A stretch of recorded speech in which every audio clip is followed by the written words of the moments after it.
This is ANCAP-SU, and we're going to talk now about US troops being deployed to the Latin America region, particularly the Southern Caribbean. We already talked yesterday about the United States directing a fleet there. Now we have more information. Here at SUBMARINE, they're talking about military personnel going to land in some Latin American countries to combat cartels. And here on CNN International, it's reporting that there will be 4,000 additional troops for the waters around Latin America as part of Trump's anti-cartel mission. Let's understand this situation here because there's a lot involved. There's a whole amphibious landing group, the Iwo Jima Amphibious Group, which can conduct amphibious landings. They're deploying a group with the capacity to conduct amphibious landings and carry out operations in the region. There's a lot more here. Let's understand this story.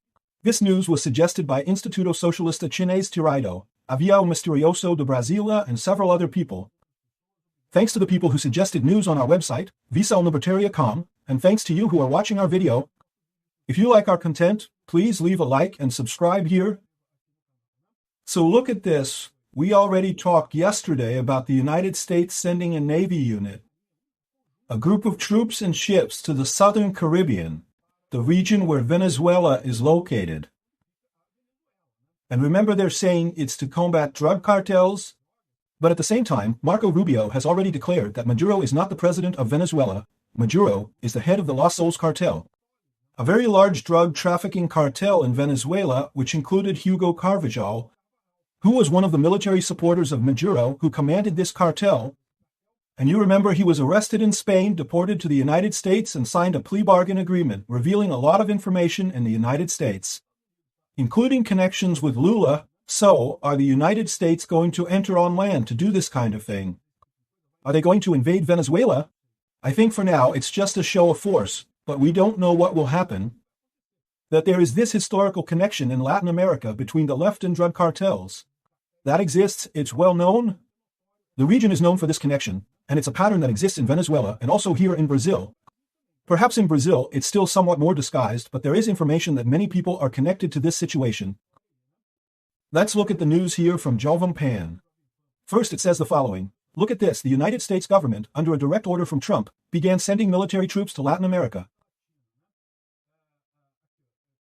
According to the White House, the decision was motivated by the need to confront criminal organizations that, in addition to supplying the illegal drug market in the United States, finance transnational groups. In other words, you know there is a group here in Brazil that is connected. They are connected to Hezbollah, right? There is a lot of Lebanese influence in the Triple Border area, in Foz do Iguaçu, Porto Iguaçu, and Ciudad del Este, and Syrians in that region, and they say it has direct connections with Hezbollah. It's worse than that, right? You know that Hezbollah is being killed. A beating from Israel there in Lebanon, and many Hezbollah terrorists came to Brazil. Okay, it's full of Hezbollah terrorists here in Brazil, because obviously Lula welcomes them with open arms, right? And there's this connection in the region, which is mainly aimed at money laundering and financing these terrorist groups in the region. The United States is now taking actions in this regard. Will they catch these organizations that finance transnational groups and destabilize governments? Look at what the United States is saying. The Venezuelan government doesn't exist today. Maduro is not the president of Venezuela. Maduro is the head of the Los Soles cartel. Venezuela doesn't have a president right now because the Los Soles cartel destabilized the government and took control of it. The Brazilian government is also very destabilized. We see a left-wing group that has taken control of the CF and taken control of the main part of the Brazilian legislature. And I don't know, could it be related to drug cartels too? There's this possibility. And obviously, it destroys lives. It has destroyed many lives of the January 8th people here in Brazil and other people too. Evidently, drugs themselves destroy many lives. In short, the operations will involve incursions by land, sea, and air, with armed forces units being deployed for support, intelligence, and cooperation with local authorities. So what they're saying here is that the ground troops will be stationed in countries that accept them. Which countries will those be? I don't know.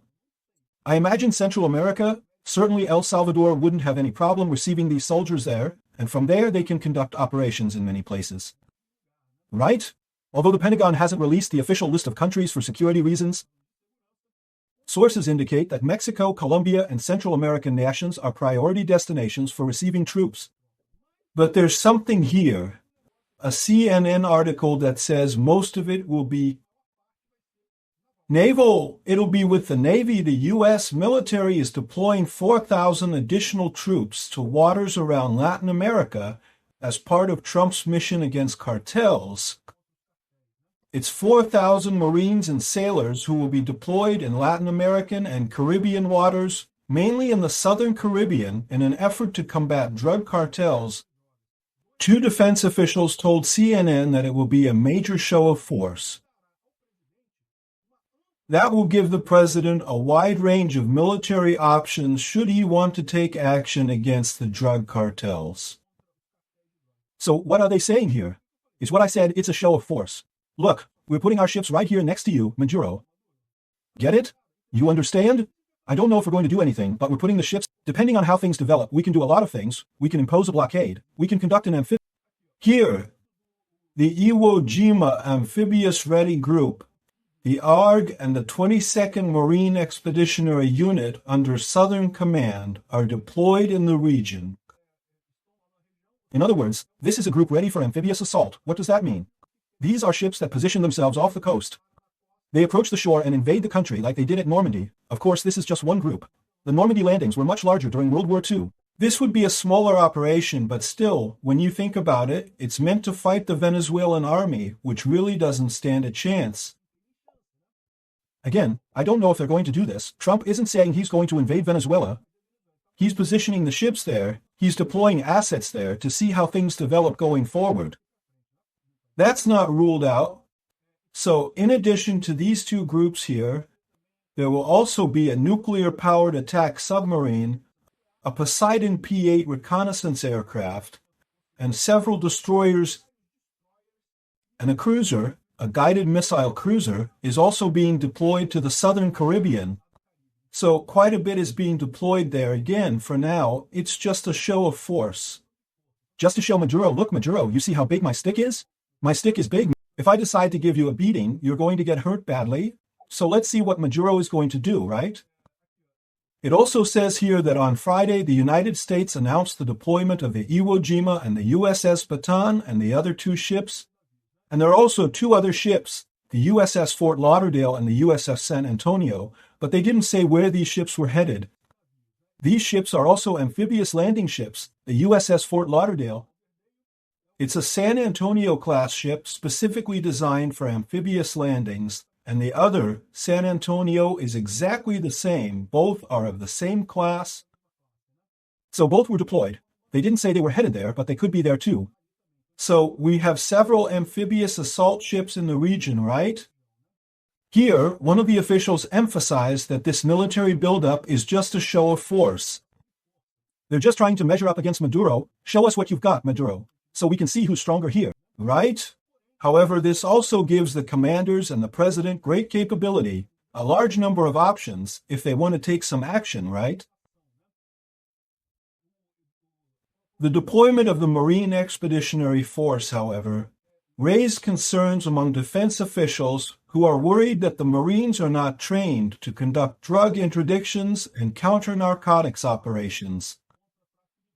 If that's part of the defined mission, but it's not, folks, it's about Maduro. It's clear that these drug cartels they're talking about here are actually Maduro in the end, right? So that's it. The situation is heating up. Man, the United States is not messing around. And a little confrontation with Maduro, I think, will make Lula much calmer here in Brazil. I think so. I think this will work out well. Thanks for watching the video to the end. In addition to liking, sharing, and subscribing to the channel, consider becoming a supporter with amounts starting from $0.39. Click the Become a Member button below to learn about the conditions and benefits of supporting the channel.